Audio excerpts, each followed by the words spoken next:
good evening and thanks for joining us here on News 20 on GTN. We have a wonderful show for you tonight. Joining me to my right, we have Denise Lavery. Glad you could join us. You are the co-producer of the Miss Missouri Senior Pageant. Glad you could join us. We appreciate it. Thank you. It's good to be here with you again. And to your right, we have Dr. Veronica Hilliard, who is also a co-producer in the pageant. Glad you could join us also. Thank you for the invitation. It's nice to be back. Well, we have so much to talk to you guys about here in the show today. First off, it's been 10 years that we've known each other. Yes.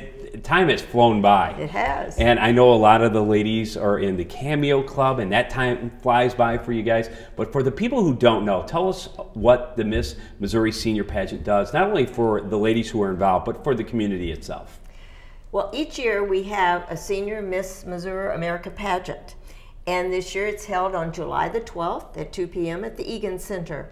We have done this. This will be our 26th year, and it's the most well-kept special surprise you've ever been to. And a lot of people still don't know it. We have lots of publicity, but you know, they just overlook it and say that's not for us and we don't want to do it. But once you've ever been to the pageant, whether you're a contestant or a member of our club or whatsoever, they want to come back because it's so much fun to see ladies over 60, women of elegance, who are really and truly ladies of elegance. We go through the same cycle every year. We lead up to the event, contestants are slowly trickling in, and then they get involved, they see what it's all about, and they realize how good of a time that they had at the event. What would you say to somebody about stepping out of that box and maybe doing something different like this if you've never done it? Well, the first thing I would say is that we probably have all been there, and we have wanted to do it, but maybe we had some reservations. So I would recommend that they talk to their friends and family about it. Maybe also talk to some women who have done it before and ask about their experiences and what did they learn. And another good tool that I recommend is going to our website. And on the website, you can also see photographs and video of some of the wonderful things that the club, which is called the Missouri Pageant Alumni Club, is involved in. Not only our pageant, but also the good charitable work that we do within the community. And notice the fun and the delight in the eyes of everyone in those photographs and videos. And I think that that could convince someone that they might want to try. So walk us through what this entails in terms of a commitment leading up to the pageant and then the day of the pageant, because a lot of people fear the unknown and they don't know what they're stepping into. We have sort of a pre-audition, and that is when the probable contestants come and they talk to a few of us and we talk to them and see their likes and how they are and what they feel about the pageant. Then we have, a few weeks later, we have their talent audition. And we've divided in two parts only because we felt that it gave them a little more ease when they're around. Because in the audition for talent, a lot more members come and I don't say stare at you, but they're looking us over and you have an audience. Yes, and that way some of them are a little scared, you know, to do a talent. So we found that 2 times was much better than 1. So they come and they give their talent and we talk to them. We have a delicious luncheon every time. I think sometimes they feel that our food is as good as we are, but anyway, that's another side of it. And then leading up to the pageant, then if we feel they're qualified and they want to be with us, then we ask them to be a contestant. And then we have one of the first practices at the Egan Center in April and another in June, and that leads up to the final week. So some will say, well, I haven't, like myself, I have no talent. There's no, you know, what do I do? But we've seen through the last 10, 15 years the gamut of everything from storytelling to painting to playing the drums to you name it. Everybody has a talent. I agree. Most of the women will say that. And in my role recently that I assumed as the co-producer for this pageant, I have heard that frequently. I don't know that I do have a talent, but when you talk to these possible contestants at length, and then they start to reveal some of the things that they are most passionate about, what they enjoy, more often than not, what emerges is a talent, or maybe more than one talent, because we have had women who combined a number of talents for the pageant, for the competition. And the talent is very varied, as you said, Randy. It can go from something as, you know, dancing, singing, playing a musical instrument, to being a musician of some kind, magician, ventriloquist. We've had all kinds of talents. We have had artists display their art, aerobics, and so there's a variety, and I dare say that everybody has a talent that they could share. It's really neat to see from like the beginning of the process, somebody coming out and maybe being a little nervous and not sure what they're walking into, to the pageant day when it all happens and it's going on and there's so much pride and everything going on amongst everybody. What do you say to someone about that whole anxiety of, well, I might not fit in with what's going on? It seems all the ladies get along great, you're helping each other. You know, a lot of people, you see these pageants and they're catfighting, they're doing all this crazy stuff, but you guys get along great. You make it fun for everybody. Well, we have a fantastic production team that's their job, to make everybody more comfortable by practice, by a little work on your talent, and also sometimes we work on their nerves. You know, we say, hey, we've been through this before and we got there. And I know a few weeks ago somebody, I said, I did it 10 years ago, and I told her my age, and she said, oh, then there's hope for me. And I said, yeah, I guess so, you know. And that's how we do it. You know, we try to be friendly as we can and helpful in every way we can, and so is everybody that's in the club does. You know, we have really have a structured support network for them too. And I think that's important for those aspiring contestants to know about. And that is, we call it the Big Sister program. So that when you are going to be a contestant in the Miss Missouri Senior America pageant, you're assigned someone who is your big sister. And that person has had that experience. And that particular person will be with you and guide you through every step of the process. If you need help in selecting your attire, your big sister's there. If you need help in writing your philosophy of life and practicing it, your big sister can do that. As you write your short bio, the big sister is someone who could read it and give you some pointers about that. So the Big Sister, I think, program is really important and can allay a lot of fears. Now, you guys do such a wonderful job. You are all in front of the scenes for a certain number of years. Now you're all behind the scenes. What's it like for you to see it now from the other side and be such a major part of making it a success? Well, it took me 3 years to even want to be in it, because my husband kept saying, oh, you know, this isn't for you. So I took a little courage for even me, who have sung for a long time, to be in it, because, you know, on the stage by yourself, philosophy of life, all those things, even for someone who's more seasoned, it's a little scary up there. But as the years have gone on, we realize what an important part of this community it is.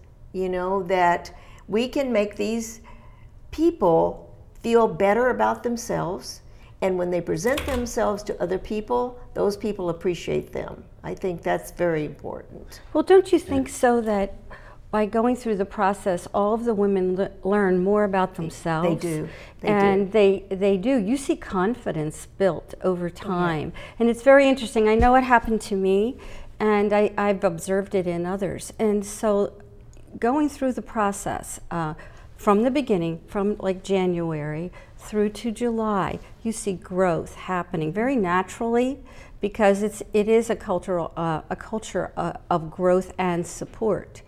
And most women, when asked about, would you do that again, say, I think it would be a good thing to do again. You know, that it was a very, very delightful experience for them. And besides us realizing the growth, like Veronica said, they also realize how much they have grown. It's amazing when July the 12th comes. They may be a little fearful, but in a way I think that makes them better, you know, because they're putting their best foot forward in front of their family and all these other people, you know. So. All right, let's talk about the age requirements, when it starts. We'll talk about the oldest contestant that we've ever had in the pageant. But when can someone be qualified for it at the beginning? What age? 60. And you have to be 60 by the pageant date. You know, a lot of them want to, you know, they're not until August, so we have to wait till next year because those are the rules of the Senior America Incorporation, a national pageant, so we have to go by those rules. And then what about the oldest contestant? Talk about a little bit about what they did as a talent and how they fared.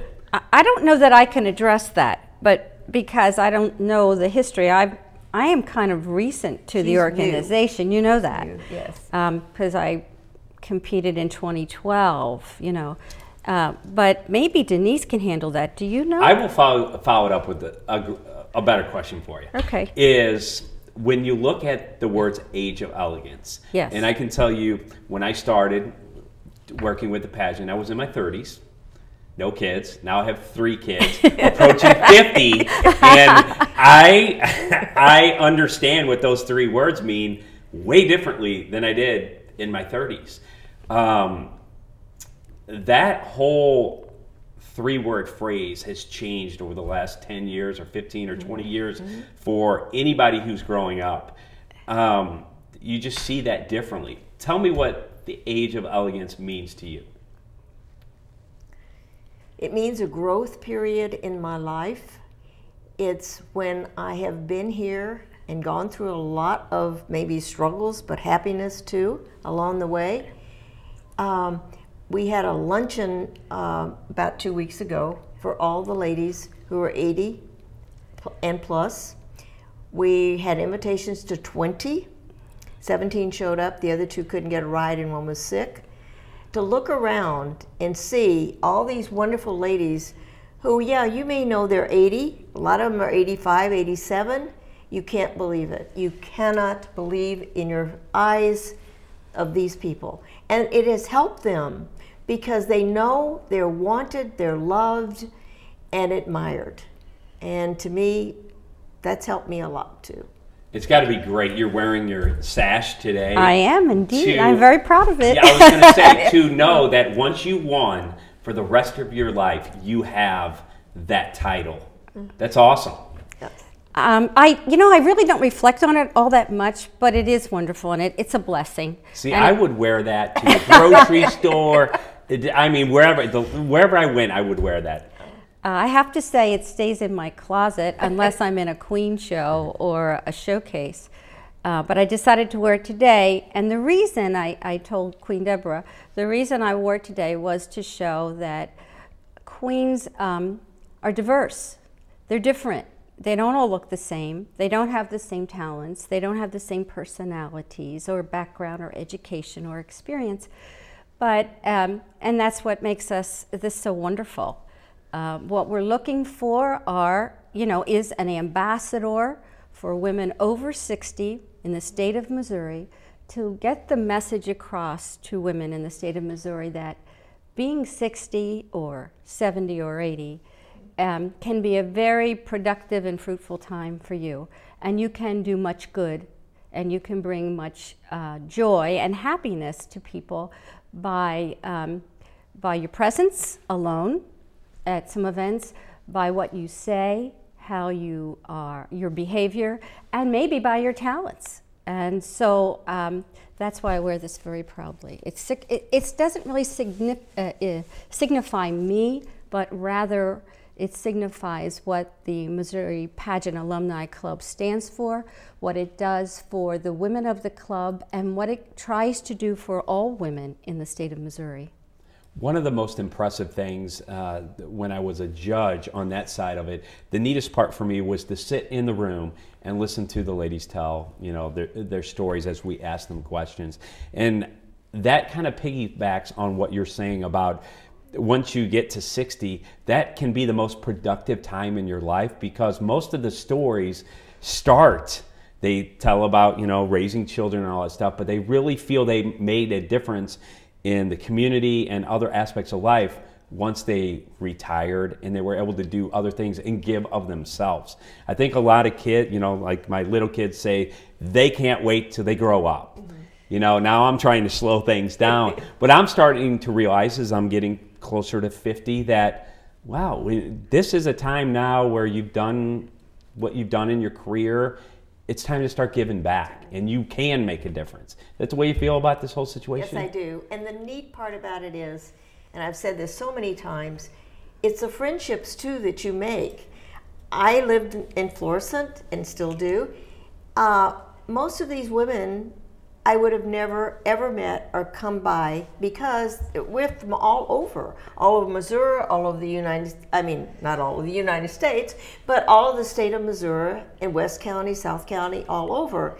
That to me has been one of the most pleasurable things I've ever done, because I would have never met them, you know, and that has been fantastic. And even though, and I'm not saying this put down or anything, but I was not queen, but I was so honored to be in it and meet all these people that didn't mean anything either, you know. And second runner-up was fine with me. I was shocked. I stood there and the lady next to me kept saying, "They're calling your name," and I said, "No, you misunderstood." And she said, "They've called it 3 times. I think you better go up there." So I thought, okay, this is, and it was just a shock, but because I was one of the older ones at that time. So we've talked about the build up to the pageant. We'll give you all the information in a few moments on how to sign up and find out more information. Okay, so now you go to the pageant, you win the pageant. That opens up a whole nother world for the woman who wins. What happened? Actually, from the time that my name was announced, it's like time speeded up for me. And you have a year that's packed with energy, with activities, meeting new people, and entertaining new people, and having all these new experiences all over the state that I wouldn't trade for anything. That was a memorable year. What's the most memorable thing that you did? Or maybe craziest, you know? Well, you know, I had so many wonderful experiences, and so I really can't pick one out as, you know, a standout. And you meet so many different kinds of people that were great. I do remember being at a singing at a home for people who had dementia.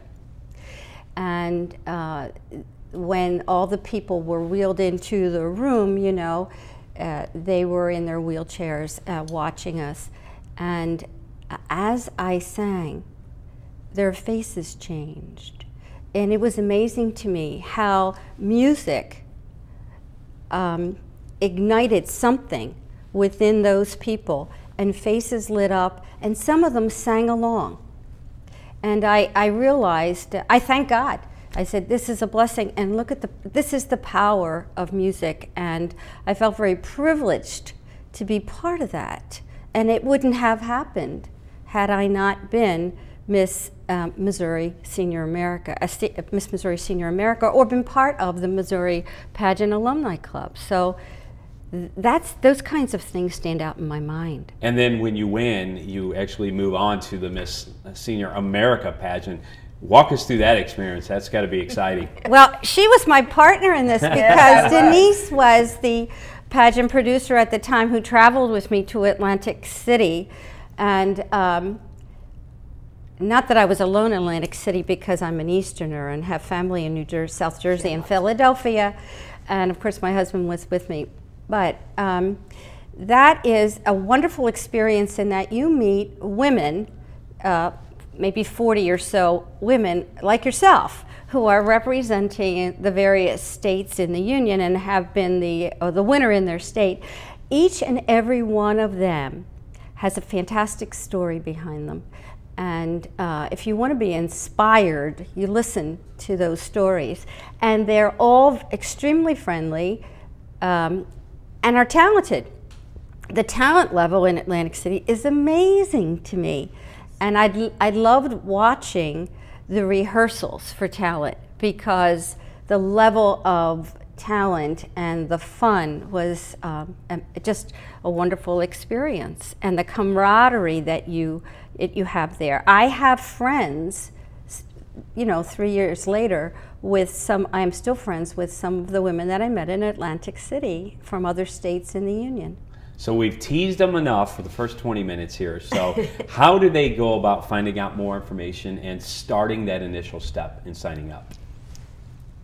Do you want to do that? Or, well, you've been at it for 10 years, my dear. I'm supposed to learn something. Thank you very much. First, a lot of contestants are maybe dance students of some of our members. That's one way they learn. We have a lot of publicity in the papers all over, in every phase, every part of the Missouri area, I guess. And then they can write us, they can email us, they can call us. We have phone numbers. We've had several that called, you know, see our ad in the paper and want to know more about it. Yeah, we'll put all the information up on the screen in just a second, where they can find out how to contact you by all means of media. And it's, I can't reiterate enough, because just like with the show here, 20 years of doing it, we have people who come in who haven't slept in 2 days because they're so nervous about being on TV, and then they sit down and they go, oh, 30 minutes, it's over already? I worried about not. It's the same thing with the pageant. Yes, you get up there, you build that confidence, and you just walk out and you do your thing. You do. And the pageant moves very quickly. Once that pageant show actually starts, it moves very, very efficiently and very quickly, as you well know, because of your involvement over the years. So you are so ready for that. You are absolutely so prepared and so ready, and there's so many people helping you and facilitating everything that you have to do that day, that you do it, and you do it, it's done with such ease that, as you said, before you know it, the pageant is over. And you think, wow, that happened so quickly. But it's done so well that it moves quickly. And you guys are both performers. You've been on the stage. A lot of people, once they walk out there and they see the crowd, that's what makes them nervous. But honestly, you really can't even see the crowd.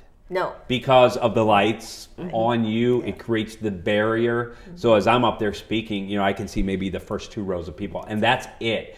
So that almost takes a little bit of the mindset of I'm walking out in front of all these people away, and you just do it. You just do your thing. You do. And they feel so good about themselves when they walk off. I think they're relieved, but they also feel good. I did it. I came out of my box and I did it. You know what I like about it? I like the food you guys have. Every rehearsal, you name it, everything. There's a lot of food. So if you like food, this is the place to go. All the home cooking from everybody. Yes, and Denise is in charge of that end of the of the banquet and all that good she stuff. She does that end of it, and she does it quite well. And it's interesting, just a couple funny side notes for myself. You know, I love doing it. It's the highlight of my year. But like on pageant day, I'm always afraid to maybe walk in, you know, back where you guys all are. You never know what we're going to be doing. You know, you never know what's happening. You never know who's changing clothes, whatever. And it's just, it's like one guy and all these women. And it's like when you're in school, hold up your hand. Can I come through now, or should I wait a while? But it is definitely a great job. I can tell you, I'm involved with a lot of organizations. I do a lot of charity work. I do a lot of emceeing, and this is done first class. Everything is prepared. The ladies are prepared when they go out there. You guys treat everybody just unbelievable. Thank you. And I think that's why everybody leaves with such a positive experience. Well, I don't think we've had anybody who has ever come to the pageant that didn't go out with a smile on their face. They may not have been happy with results, but they came feeling, you know, this was really a great experience. And while we're doing kudos, we want to thank you especially for being years as a judge and now MC, and with your wonderful personality and interviewing us as you have in the past. That it's been a pleasure, and we've loved meeting you. And as I say, I've got it over Veronica because I've known him 10 years. But well, the pleasure is mine. I will do this as long as you guys ask me to. Thank you. But for the people who, you know, they're worried when they hear pageant, they think, you know, hey, well, this is all about beauty. The breakdown on this, just to give everybody a little feel for how that day goes, the philosophy of life is 20% of your score. The interview, which is done separately off stage, not in front of everybody, but with the judges, is worth 30%. And then you come out in your evening gown, that's 20%, and your talent is 30%. So if you feel that you're maybe lacking in one of those, it's really divided up in a way that if you're strong in one, it can make up for the other. Exactly, exactly. And I've tried to explain that to the contestants this year, that, you know, the ones who say, well, I don't know how my talent isn't that strong.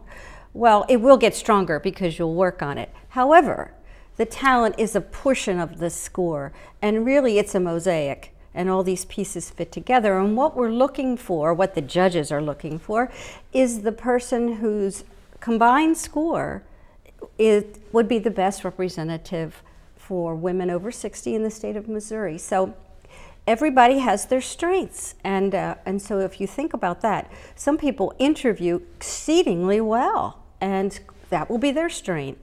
Others' philosophy of life will just knock your socks off, you know.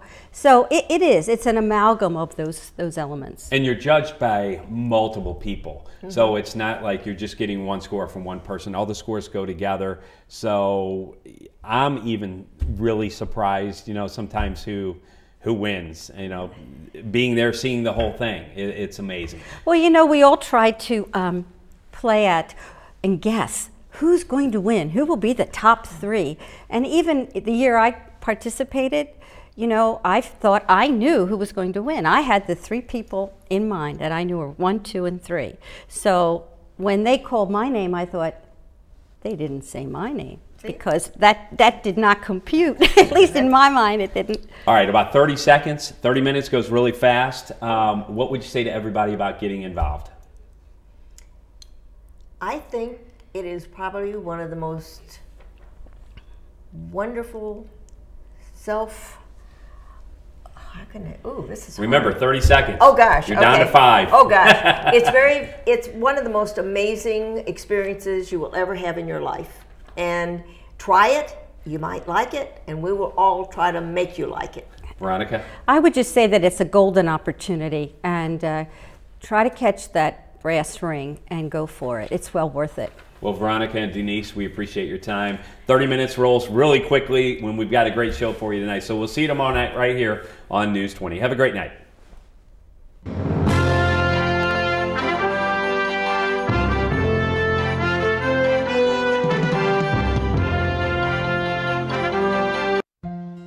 After a car accident, Linda Davis needed CPR. Bill Hamilton needed temporary shelter when a fire destroyed his home. During an operation, Haley Reynolds needed a blood transfusion. Excuse me, may I go into that room, please?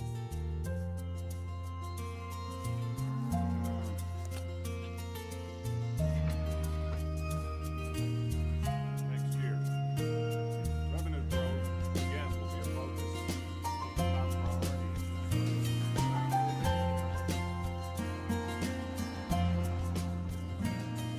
Thank you for giving me blood. Thank you for giving me shelter. Thank you for saving my life.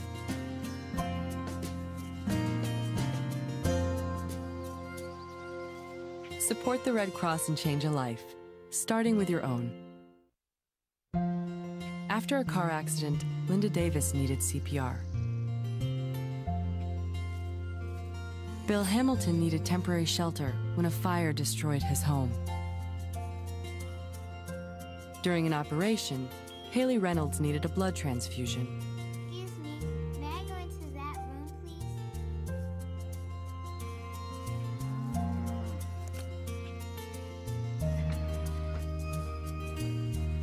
Next year, revenue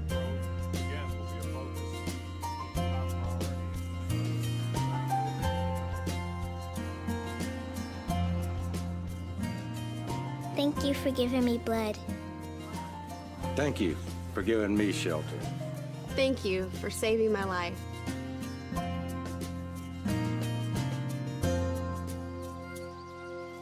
Support the Red Cross and change a life, starting with your own.